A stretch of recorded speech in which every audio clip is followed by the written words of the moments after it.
বন্ধুরা, আমি রূপা আর আমার একটি নতুন ব্লগে তোমাদের সকলকে স্বাগত জানাই। তো এই মুহূর্তে আছি আমি আমাদের জমিতে, দেখতেই পাচ্ছ এটা হচ্ছে মূলা চাষ করা হয়েছে এখানটাতে। মূলো শাকের পাশাপাশি কিন্তু এখানে লাল শাক, ধনেপাতা, গাজর গাছ অনেক কিছুই আছে, ঠিক আছে। তো বেসিক্যালি আমরা আজকে এখানে এসেছি লাল শাক তুলতে। মূলো গাছের মাঝে মাঝে প্রচুর লাল শাক হয়েছে, সেগুলোই তোমাদেরকে দেখাচ্ছি আর সেগুলো আমরা আজকে তুলতে এসেছি। দেখো, মূলো শাকের মাঝে মাঝেই কিন্তু অনেক লাল শাক হয়েছে। এই লাল শাকগুলোই আজকে আমরা তুলতে এসেছি। আজকে বিকেলে এই লাল শাকগুলো তোলা হবে, মানে আমি আর রাখি এসেছি লাল শাক তুলতে। লাল শাকগুলো তুলবো। লাল শাকগুলো এখন তোলার পরে কালকে সকালবেলা রান্না করা হবে। তো বিকেল হয়ে গেছে, দেখতে পাচ্ছ। তো এই বিকেলে আমরা এসেছি শাক তুলতে। তো চলো শাক তোলা যাক। তো এবার আমি শাক তোলা শুরু করবো। এই দেখো কত সুন্দর শাক হয়েছে। শাকগুলোকে জাস্ট এভাবে টেনে এই যে তুলে ফেলবো। দেখতে পাচ্ছ কত বড় শাক হয়েছে। তো এইভাবেই আস্তে আস্তে লাল শাকগুলো আমরা তুলে ফেলবো।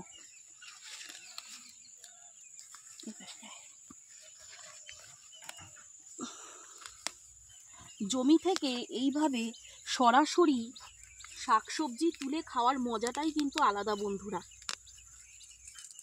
দেখো এইটুক সময়ের মধ্যেই আমি কতটা লাল শাক তুলে ফেলেছি, দেখতে পাচ্ছ। তো চলো এই পুরো জমিটার মধ্যে যত শাক আছে, পুরো জমিটা দেখিয়ে দিয়ে একটু ভালো করে রাখি।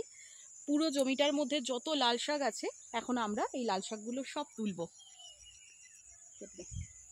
তো লাল শাক বললাম যে আছে, তার মধ্যে এই যে মূলো গাছগুলো হয়েছে, দেখো কত বড় বড়, কত সুন্দর সুন্দর মূলো হয়েছে, দেখতে পাচ্ছ। এই দেখো, তোমাদেরকে একটা মূলো গাছ তুলে দেখাই আমি। তো এই মূলোটা তোলা যাক। ভেঙে গেছে, যদিও একটু ভেঙে গেছে, কি করব, আমার তোলার অভ্যেস নেই, জানি না কিভাবে, হয়তো তোলাটা ভুল হয়েছে আমার, যার জন্য একটু ভেঙে গেছে। তো আরেকটা তুলে দেখাই। ওই যে ড্রেনের ওটা, এইখানে একটা লম্বা হয়েছে, রাখি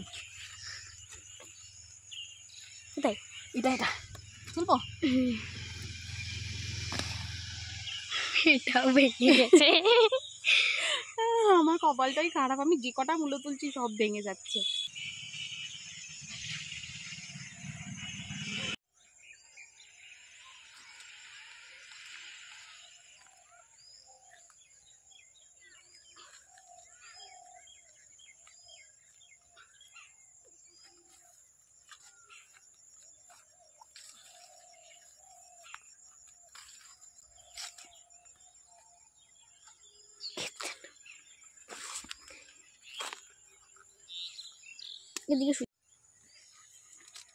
তো দেখো অনেকটাই লাল শাক প্রায় তুলে ফেলেছি, এখানে বেশ অনেকগুলো আছে। কত মোটা মোটা লাল শাক দেখছো।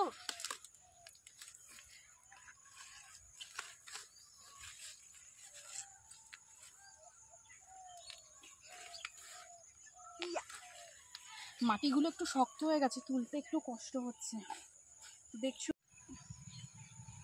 কালকে লাল শাক বাদাম দিয়ে রান্না করা হবে, কি বলিস রাখি? হ্যাঁ, জমে যাবে।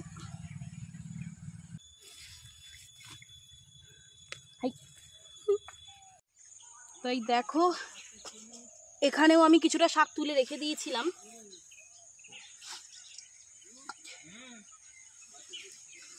দেখি কতটা শাক হলো। এই দেখো, এক বোঝা শাক, দূরে চলে যাবি। এই দেখো এক বোঝা শাক, কত শাক তুলেছি দেখো। এই দেখো জায়গায় জায়গায় পালং শাক হয়েছে, পালং শাক, ধনেপাতা, আর এই যে গাছ দেখতে পাচ্ছ, এই দেখো কত পালং শাক হয়েছে, ধনেপাতা গাছ। আর এই যে গাছগুলো দেখতে পাচ্ছ, এগুলো অনেকেই ধনেপাতা ভেবে কিন্তু ভুল করে, বাট এগুলো ধনেপাতা গাছ না, এগুলো হচ্ছে গাজর গাছ, ঠিক আছে। এগুলো হচ্ছে গাজর গাছ। আর তার মাঝে মাঝেই দেখো এই যে ধনেপাতা গাছ হয়েছে, ধনেপাতা গাছ এই যে দেখতে পাচ্ছ। আর এই ঠিক তার পাশেই রয়েছে, এগুলো হচ্ছে গাজর গাছ। কি একই রকম দেখতে তো। তো দেখতেই পেয়েছো আমি কতটা শাক তুলেছি। এই দেখো এক ঝুড়ি, একদম ঝুড়ি ভরে গেছে। তো আমাদের শাক তোলা হয়ে গেছে। তার পাশাপাশি আমি তোমাদেরকে আমাদের এই মূলা ক্ষেতের জমিটাও দেখিয়ে দিয়েছি, দুটো মূলো তুলে দেখিয়ে দিয়েছি। এরপরে যেদিনকে আরও অনেক মূলো তোলা হবে তখন আমি তোমাদেরকে দেখাবো। তো আজকে এখানেই ভিডিওটি শেষ করছি। তোমাদের যদি আমার ভিডিওটি ভালো লেগে থাকে তাহলে প্লিজ চ্যানেলটি সাবস্ক্রাইব করে আমার পাশে থেকো।